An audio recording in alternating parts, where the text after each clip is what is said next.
आता 570 रुपयांमुळे काय झालेलं आहे पहा। मूळच्या लातूर शहरातील रहिवासी असलेल्या रिंकू गोविंदराव बनसोडे या 10 वर्षापूर्वी दिनांक 29 ऑगस्ट 2013 रोजी महावितरणच्या सेवेत दाखल झाल्या होत्या। गेल्या 10 वर्षापासून त्या मोरगाव येथे कार्यरत होत्या। मोरगाव हे बारामती जवळ येतं। नोकरीनंतर रिंकू बनसोडे यांचा विवाह झाला। त्यांना 1 वर्षाचा मुलगा आहे। 10 दिवसांची सुट्टी उपभोगेतून त्या आज मोरगाव कार्यालयात कामावर रुजू झाल्या होत्या। सकाळी 11:15 सुमारास त्या एकट्याच कार्यालयात होत्या।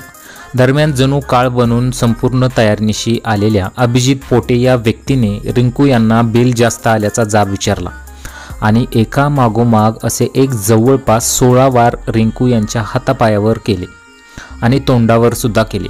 काही कळायच्या आतच रिंकू रक्ताच्या थारोळ्यात पडल्या। मोरगाव येथे प्रथमोपचार केल्यानंतर त्यांना तातडीने पुण्यातील सह्याद्री हॉस्पिटलमध्ये उपचारासाठी दाखल केले, परंतु दुर्दैवाने उपचारादरम्यान त्यांचे दुपारी 3 वाजायच्या सुमारास प्राणज्योत मालवली।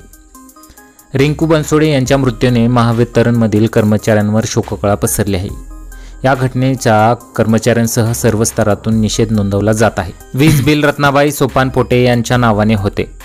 चालू एप्रिल 2024 या महिन्याचे 63 युनिट वीज वापराचे वीज बिल 570 रुपये इतके आहे। मागील 12 महिन्याचा वापर तपासला असता तो 40 ते 70 युनिटमध्ये आहे। थकबाकी नाही। उन्हाचा तडाखा वाढल्यामुळे चालू महिन्यात वापर 30 युनिटने वाढला व त्याचे बिल 570 आले होते। हे बिल वापरानुसार व नवीन दरानुसार योग्यच होते।